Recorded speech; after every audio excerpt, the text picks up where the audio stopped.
Cartas de Paulo de Tarso, primeira carta aos Coríntios, capítulo 14, versículo 40. Mensagem presente na revista Reformador de junho de 1963, página 123. Igualmente no livro Palavras de Vida Eterna, da editora Comunhão Espírita Cristã, capítulo 138. Mensagem intitulada Ordem. O versículo: Mas tudo se faça com decoro e com ordem.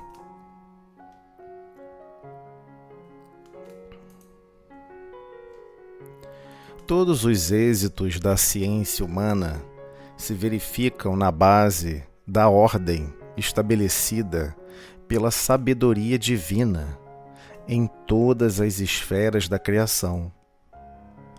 A astronomia assinala com antecedência determinados fenômenos que se verificarão no cosmo, à face do equilíbrio em que se regem os movimentos do universo.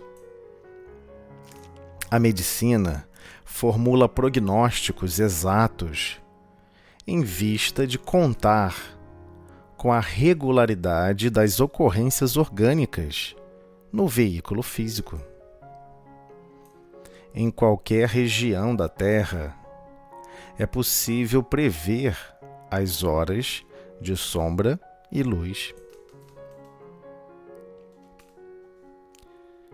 Cultivadores orientam a atividade da gleba segundo as estações. A planta produz conforme a espécie, e toda enxertia praticada pelo homem se caracteriza por limitações definidas nas estruturas do reino vegetal. Tudo na obra divina se engrena em princípios de harmonia. Abstenhamo-nos, deixemos, pois, de tumultuar, de desordenar as construções do espírito, com a desculpa de exaltar, de elevar a caridade, ou com o pretexto de cumprir a vontade de Deus. Evolução e aperfeiçoamento constituem realização de todos, atribuindo tarefas a cada um. A primeira mostra do desígnio, da intenção, do propósito, da providência, seja onde for, aparece no dever a que somos chamados na construção do bem comum. Sejamos, assim, leais ao encargo que nos compete, que nos pertence.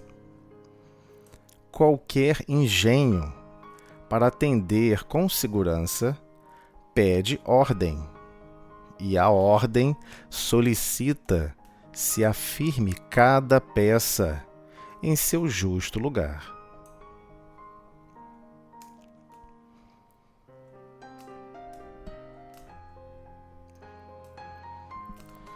Novamente, Paulo, a sua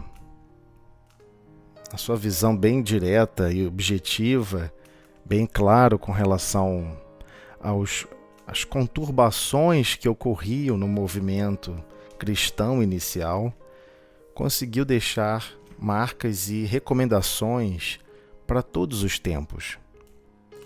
E como é difícil compreender o que Paulo está retratando e descrevendo se nós não usarmos o corpo dos sentimentos e o nosso corpo mental para compreender com mais calma, com mais cautela, a que se trata essa ordem. Então, quem quiser ou puder revisitar a primeira carta aos Coríntios, já estamos quase finalizando, é recomendável ler essa carta de uma forma contínua até o final.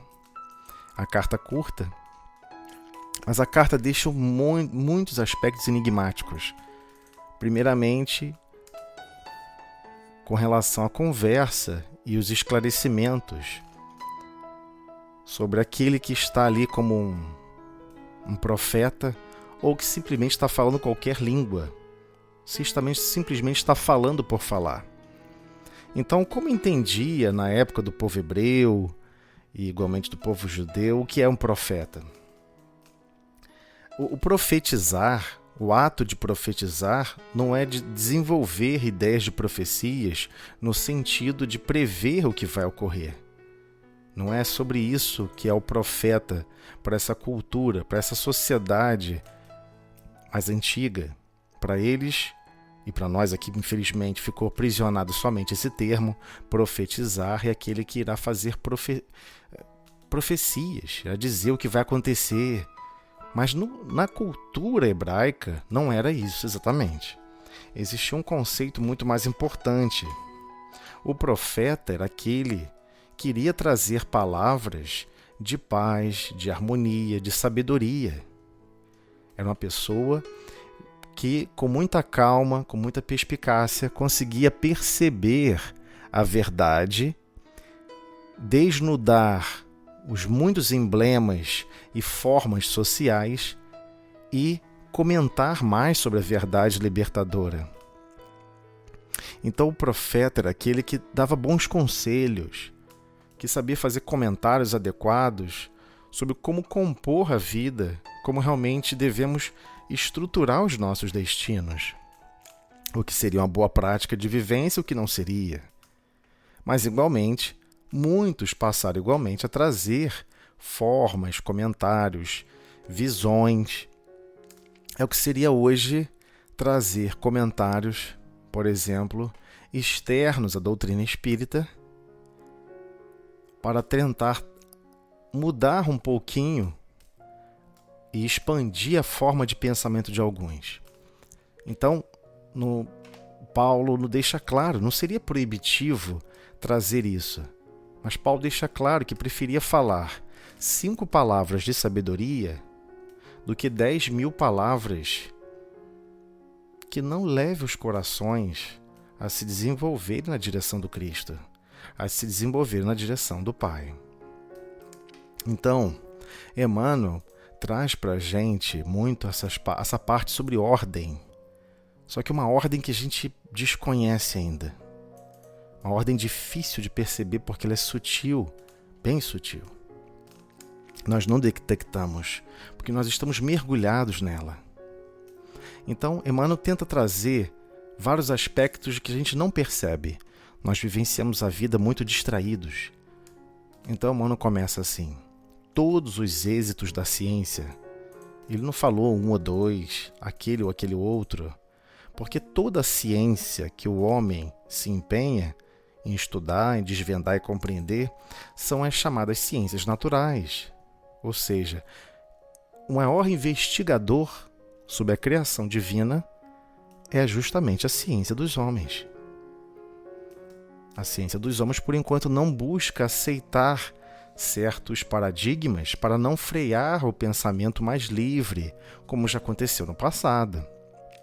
Poucos puderam afirmar livremente, e na época sofrer as consequências disso, como Galileu, que não é o Sol que gira em torno da Terra, e sim a Terra que gira em torno do Sol. Não foi fácil ele apresentar essa argumentação. E realmente deixou todos chocados.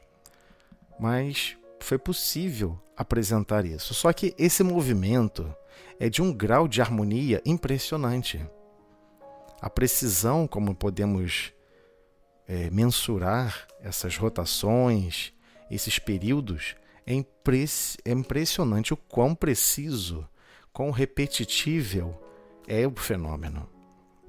Então, essa ordem que está estabelecida, que nós estamos investigando, que nós gostamos de observar, que gostamos de compreender, essa ordem estabelecida, ela é estabelecida e criada pela sabedoria divina. Existe um propósito para o que foi criado. E é muito estranho para todos nós porque tudo nós estamos distraídos e acomodados, não percebemos que tudo existe um propósito. Então, simplesmente de estar vivenciando o dia e a noite, repetidamente, em aproximadamente 24 horas, acreditamos que é simplesmente um fenômeno por coincidência. Não existe coincidência. A ordem estabelecida é extremamente precisa. Então, a astronomia pode prever com antecedência eclipse solar, eclipse lunar, quando certos cometas retornarão na proximidade da órbita da Terra, desde que sejam inicialmente rastreados, é possível calcular com precisão as suas novas posições, velocidades. Então, todos esses aspectos foram possíveis de serem observados em face do quê? Do equilíbrio em que se regem os movimentos do universo. Então, o universo não está largado à toa. Então, existe todo um princípio, todo um conjunto de objetivos. É óbvio que existem inúmeros fenômenos que a astronomia está longe de conhecer, longe de descobrir. Mas os assuntos e os temas que já estão bem estabelecidos não é devido ao ato de observar ou por estar criando algo ou criando um equilíbrio. É ao contrário, estamos observando um equilíbrio o qual está estabelecido no universo. Igualmente com relação à medicina, essa fórmula de prognósticos exatos, bem precisos, conta, né? Precisa contar com o quê? Com a regularidade das ocorrências orgânicas. Por vezes falha, por não contar com essa regularidade. Mas ali dentro dos 85% da população, conta com uma certa regularidade e os resultados, os exames, os prognósticos são precisos. Então, em qualquer região igualmente da Terra, é possível prever as horas de sombra e luz. Até hoje existe um relógio do Sol muito antigo, construído na Índia, que tem resolução de minutos. A resolução do rastreamento da sombra tem resolução de minutos. É impressionante. Então, cultivadores, igualmente, aquelas pessoas que estão cultivando a terra, organizando o plantio, nas atividades da gleba, de ter que manipular o solo, a irrigação, todos os princípios, ele sabe que ele não pode plantar ou cultivar qualquer espécie de vegetal em qualquer época. Ele sabe que tem épocas específicas de plantar, de acordo com as estações do ano.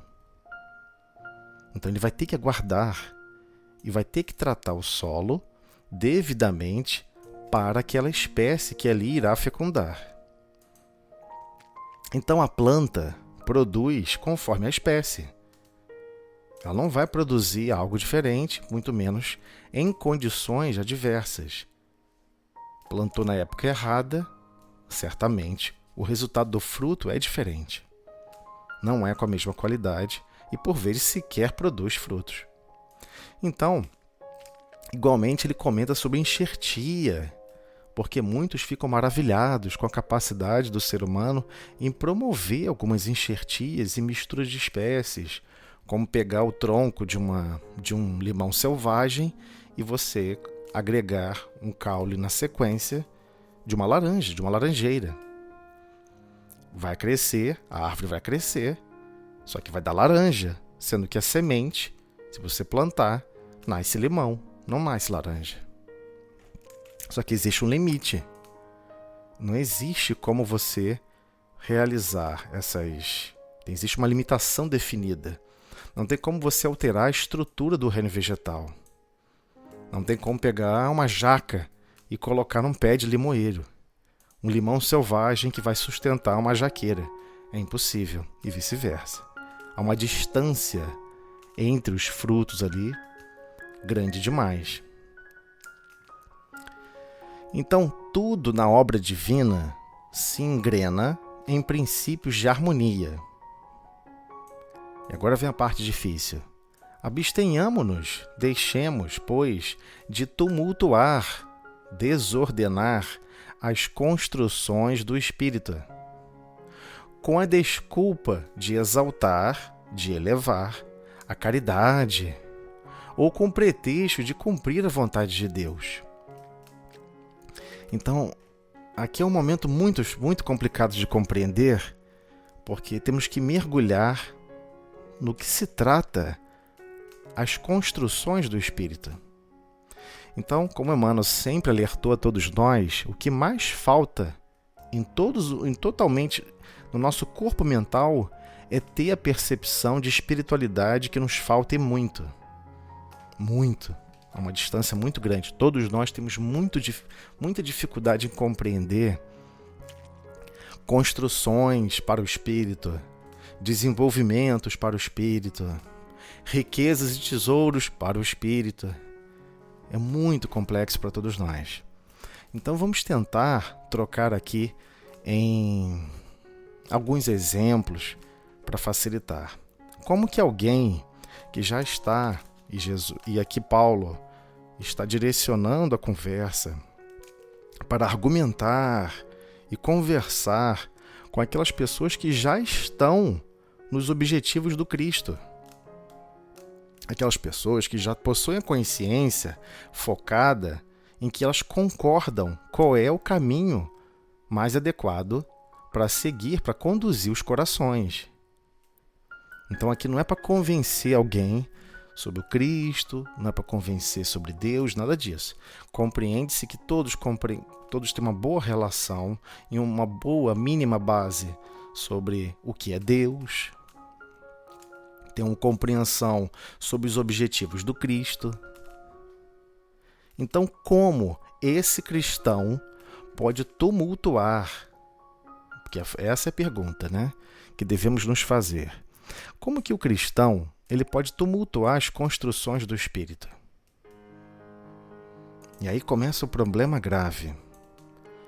Grave porque é como se despertássemos para um novo ideal de como caminhar na Terra, de um novo ideal de como viver a vida, mas nós não sabemos como lidar com outras pessoas, mesmo aqueles que estão com os mesmos ideais, para a construção de melhores experiências. Realmente evoluirmos e aperfeiçoarmos os nossos potenciais de benevolência, de compreensão e de perdão, que são essas ferramentas do amor. Então, como que nós podemos acabar tumultuando? A frase é estranha. Como podemos tumultuar as construções do Espírito com a desculpa de exaltar a caridade? Ou com o pretexto de cumprir a vontade de Deus? Então, o que ele está trazendo aqui é aquele pensamento que surge na maioria das pessoas, é maioria mesmo, 100%, quando nós não estamos com o coração desenvolvido, e nós não estamos, nós nos pegamos analisando lógicas de como observar alguém que caracterizamos como mau e perverso e como devemos cumprir a vontade de Deus, aniquilando aquele que está produzindo mal.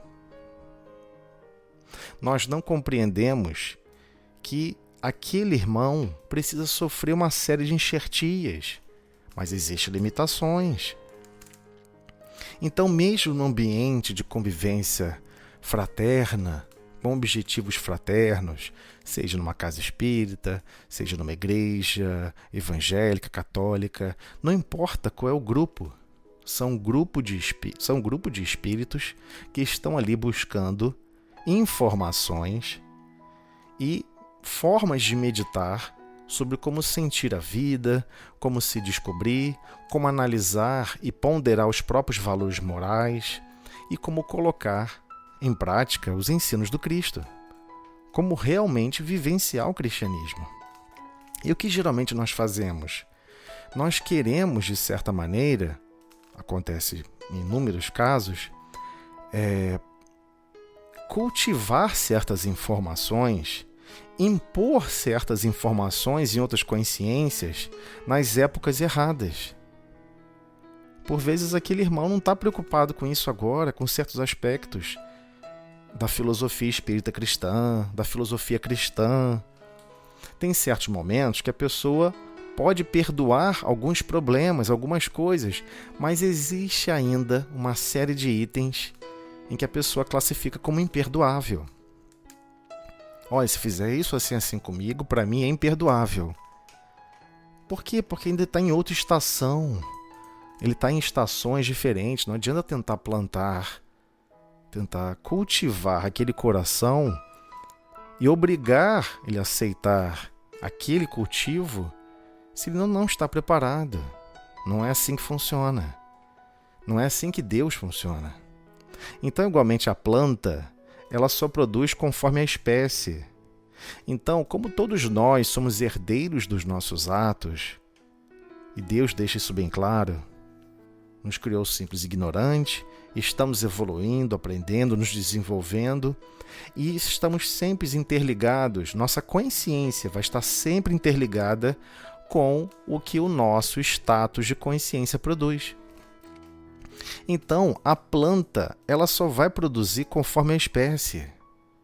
Não tem como forçar uma enxertia de conceitos, forçar uma enxertia de ideais. A pessoa vai viver uma mentira.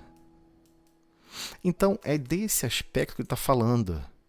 Podemos apresentar pontos de vista, cada um. Igualmente, algum irmão pode apresentar um ponto de vista. Olha, se acontecesse isso comigo, eu não perdoaria nunca. E não podemos criar um tumulto para a construção dos ideais daquele irmão ou daquela irmã, simplesmente porque temos que exaltar a caridade. Temos que exaltar o cumprimento da vontade de Deus. A pessoa tem que aceitar Deus agora, a ferro e fogo. A pessoa tem que se transformar agora, a ferro e fogo. Então, observamos a beleza e a harmonia de todos os movimentos das galáxias. Percebemos o princípio de evolução. Observamos as estruturas do carbono na condição de grafite. Ela numa condição em que durante milhões de anos, comprimida, sob a extrema temperatura, alcançou a estrutura estável, chamada diamante. E achamos tudo natural, que o carbono tenha guardado todo esse tempo sob tanta pressão, sob tanta temperatura, mas não entendemos que a construção do espírito é exatamente igual. Tudo na criação é por desenvolvimento através de experiências. Não é simplesmente por lógica. Requer o desenvolvimento de experiências. Então não adianta tentarmos impor a nossa forma de enxergar a vida para o outro. E é o que nós mais pecamos, mais erramos profundamente, porque abolimos a opção de fazer o bem, abolimos do nosso status quo, da nossa forma de sentir a vida, o amor, para tentar impor conceitos, impor métricas, impor condutas. Todos somos livres e responderemos para a nossa própria consciência tudo o que estamos executando. Mas cada um possui o seu momento, a sua época de plantio, a sua estação de trabalho. E igualmente as suas obrigações em cada campo da atuação humana. Então muitos têm aptidões para ser músico, outros possuem aptidões para política, outros possuem aptidões para ciências exatas, outros ciências humanas, ciências biológicas. Isso não é à toa. Isso é a forma como Deus está nos cultivando. Deus igualmente está cultivando as nossas almas. São construções que o Espírito está passando. Então, não podemos criar situações de tumulto, de desordem generalizada, causando mal-estar, embaraço, situações difíceis, para exaltar a caridade. Não, vou fazer isso porque a pessoa tem que compreender que isso é o mais certo. Não, eu vou fazer aquilo e eu vou falar desse jeito, porque quando eu falo desse jeito é porque eu estou com a verdade. E se eu estou com a verdade, eu estou cumprindo a vontade de Deus. Mas a vontade de Deus é simplesmente o amor puro. Como criar tumultos, brigas, contendas, pode estar no cumprimento da vontade de Deus? Ou seja, não tem nada a ver com isso. Existe um problema gravíssimo. A lógica nem sempre leva à verdade. A lógica pode alcançar resultados totalmente discrepantes da verdade. E nós não percebemos. Preferimos ficar com a lógica dos nossos valores. Então é muito comum observarmos pessoas que vivem certos valores, que estão sendo cultivadas, que estão sendo até, plantadas em certas regiões da experiência humana, a viver e experienciar os seus próprios conceitos e valores. E ao entrar em contato com os ensinamentos do Cristo, quer adaptar os conceitos e os valores pessoais aos princípios do Cristo. Então, vamos observar milhões de pessoas, talvez até bilhões, em que adaptam da mesma maneira como é a historiografia, por exemplo, cristã, a historiografia cristã romana, onde se adaptou uma série de hábitos pagãos junto com o cristianismo.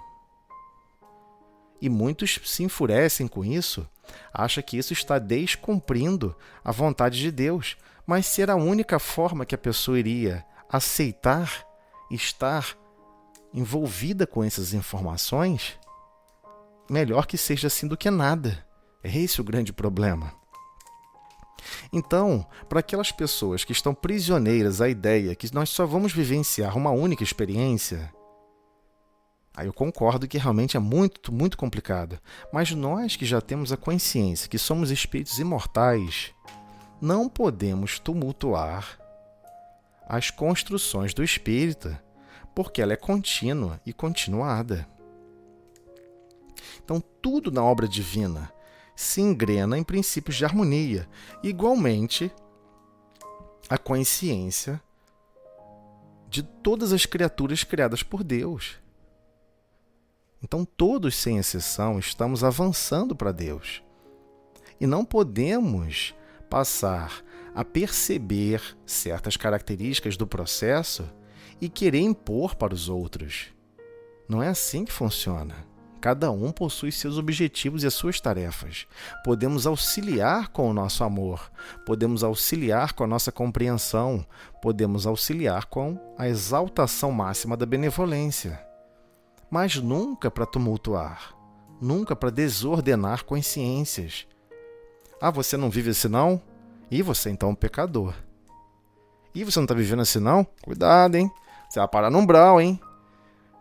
Isso não é ajudar. Isso é tumultuar. É utilizar conhecimentos e informações para envelopar com um lindo laço rosa para chicotear outras consciências.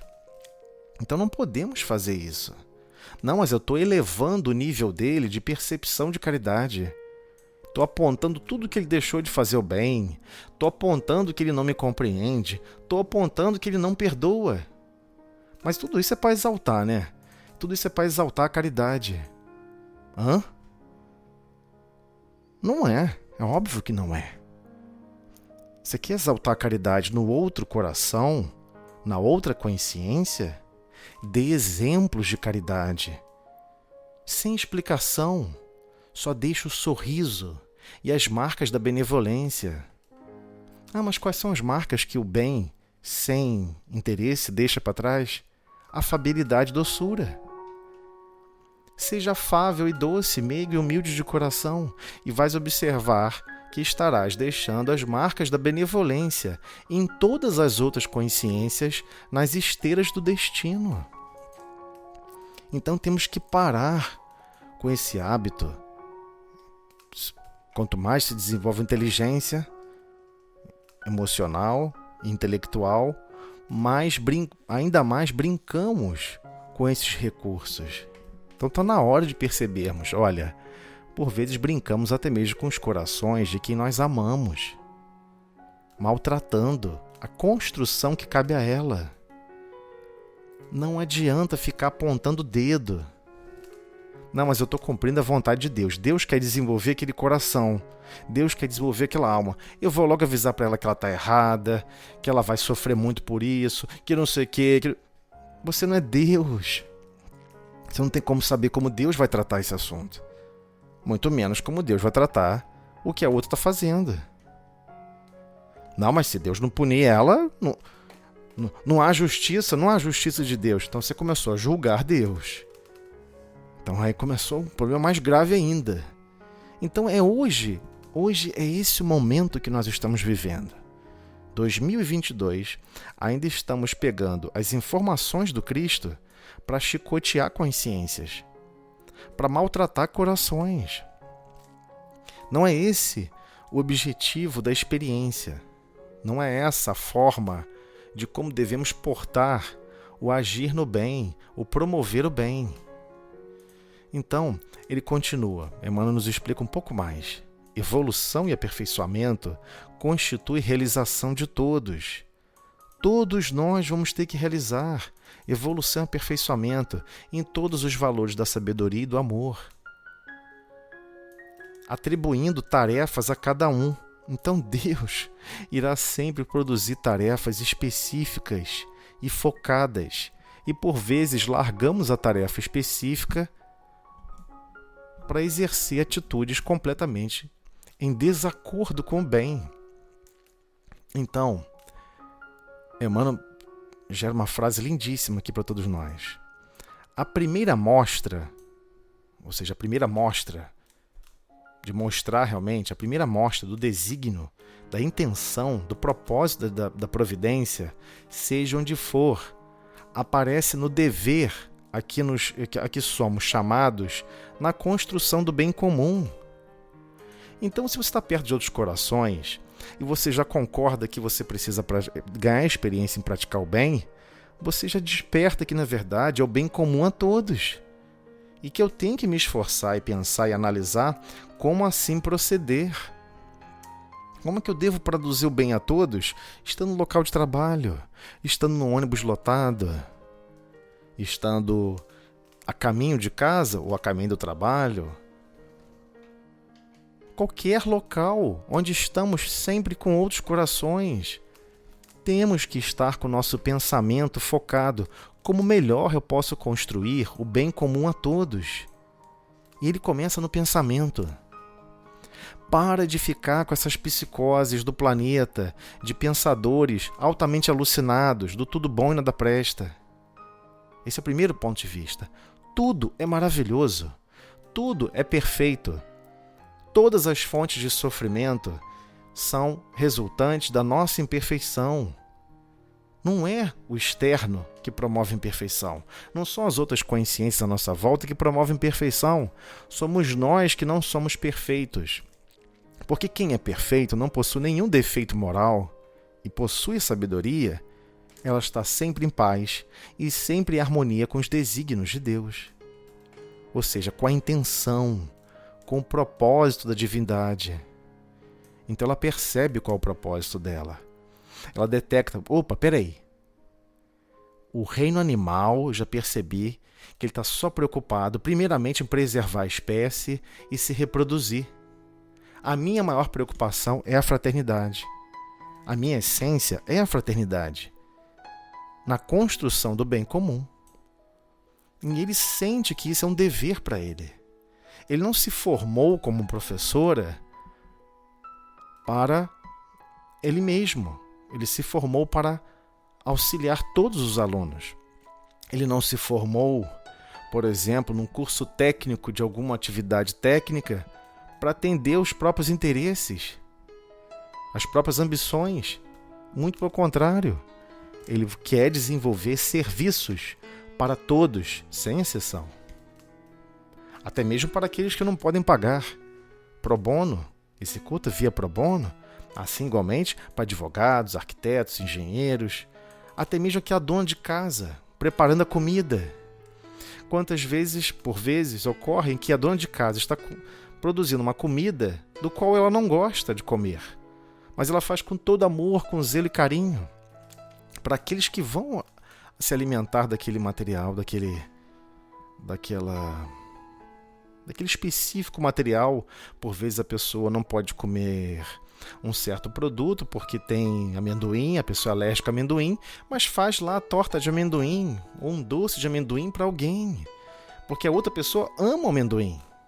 Não, meu filho, minha filha ama amendoim, eu vou fazer esse docinho para ela, mas ela mesma, ela não come amendoim porque ela é alérgica, mas ela faz a si mesma, porque ela quer deixar as marcas do coração dela no que ela está fazendo, na construção do bem comum. Então, a exaltação máxima de estar exercendo todas as funções aqui na Terra preocupadas com o bem comum. Porque a pessoa percebeu, eu preciso deixar as marcas do bem. Eu preciso deixar que a pessoa sinta a radiação da fornalha do meu coração irradiando os meus sentimentos. E eu quero aquecer e criar esse espaço confortável de amor e carinho. Então, sejamos assim, leais ao encargo que nos compete, que nos pertence. Então, inúmeras vezes pedimos, Senhor, eu quero tanto evoluir, quero tanto alcançar, quero tanto marchar para Deus. Eu queria fazer isso quanto antes. Não tem problema. Ele envia uma série de tarefas. Vai se tornar pai, mãe, vai se tornar uma série de outras incumbências. Por vezes não se torna pai nem mãe, mas por vezes tem encargos importantes na organização social de toda a humanidade. Como que você vai desempenhar essas tarefas? Sem amor? Sem justiça? Sem caridade? Benevolência para com todos? Indulgência, ou seja, compreensão e tolerância para com as imperfeições alheias e perdão das ofensas? Vai promover com que a vida seja uma extrema rigidez de convivência? Inflexível, intolerante, todos erram, menos você mesmo? Então, está distante de compreender o que é essa ordem, a ordem da construção, do desenvolvimento construtivo real de cada consciência, ou seja, de cada espírito. Então, qualquer engenho, ou seja, qualquer empreendimento de qualquer coisa, para atender com segurança esse desenvolvimento, pede ordem, requer o mínimo de organização. E a ordem solicita o quê? Que se afirme cada peça em seu justo lugar. Então, todos nós precisamos compreender que uma sociedade mais equilibrada, ela se preocupa que todos estejam desempenhando uniformemente, harmoniosamente, todas as ações necessárias para que tudo se converta num destino melhor para todos. Uma orquestra não funciona sem os violinistas, como também igualmente não funciona adequadamente sem os outros instrumentistas. Requer a participação de todas, de forma harmônica. Então, ainda não compreendemos o chamado grande tecido das consciências que compõe a esfera do planeta. Ainda não compreendemos o dilema e a complexidade que é a tarefa do Cristo, de construir o tecido do amor e da fraternidade em todas as consciências. A gente não compreendeu isso ainda. Igualmente, não compreendemos que existem sim, grupos que estão mais adiantados, menos adiantados, e por vezes os mais adiantados são os mais reticentes, são os mais resolutos em não compreender aquele que está iniciando uma marcha mais complexa.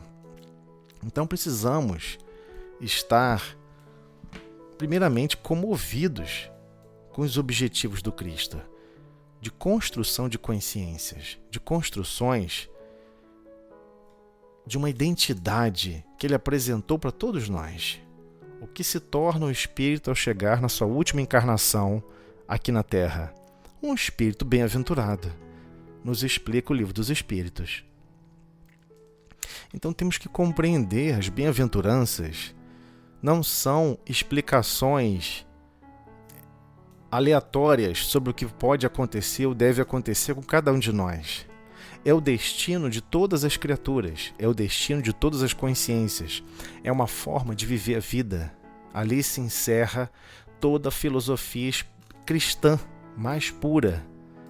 Quanto mais compreendermos e alcançarmos valores mais profundos em cada um daqueles conceitos, vamos realmente compreender a construção do espírito a sendo estabelecido. E é claro, vamos respeitar todos que estão à nossa volta em construções paralelas, mas que igualmente aguardam a tarefa individual de cada consciência no quesito de praticar o amor, de praticar a bondade, de fazer com que a construção do bem comum, ou seja, comum a todos, se faça sempre presente. Em todos os momentos da convivência, em todos os lugares e situações. Então, essa carta de Paulo, ela é muito interessante. A gente não tem a carta original que gerou, na Bíblia não existe essa carta original que gerou essa dúvida, mas dá para entender pela resposta que eram questionamentos que existem até hoje, de como cada cristão se comporta diante de outros cristãos, igualmente diante de outros que nem sequer são cristãos. Então, queremos sempre dizer, eu estou dentro do que é certo, os outros estão fora. Mas Deus está cultivando todas essas almas da mesma forma. E na verdade Deus aguarda que nós despertemos para ajudarmos nesse mesmo propósito. Produza o bem, seja bondoso, coopere em tudo. Então as pessoas vão estudar a parte de biologia, ficam encantados com o grau de harmonia e equilíbrio que os ecossistemas alcançam. Ficam impressionados com os equilíbrios físico-químicos do organismo físico, corpo físico mais grosseiro. Ficam impressionados com os equilíbrios térmicos. Nosso corpo fica continuamente a 36 graus Celsius. Independente de onde estamos, se vamos para um lugar mais frio, ele se altera para manter, ele se autorregula o tempo inteiro. É um grau de sofisticação impressionante. Então temos que compreender que para tudo existe uma ordem. Igualmente, para a nossa marcha evolutiva em sabedoria e em amor. E temos que estar dispostos a participar nesse processo de corações abertos, realmente focados em exercer esse convite do Cristo e transformarmos a nossa forma de viver, para servir e viver a vida e podermos chegar e afirmarmos: eis agora que me sinto bem-aventurado, me sinto realmente feliz por estar cumprindo todos os objetivos divinos, hoje e sempre.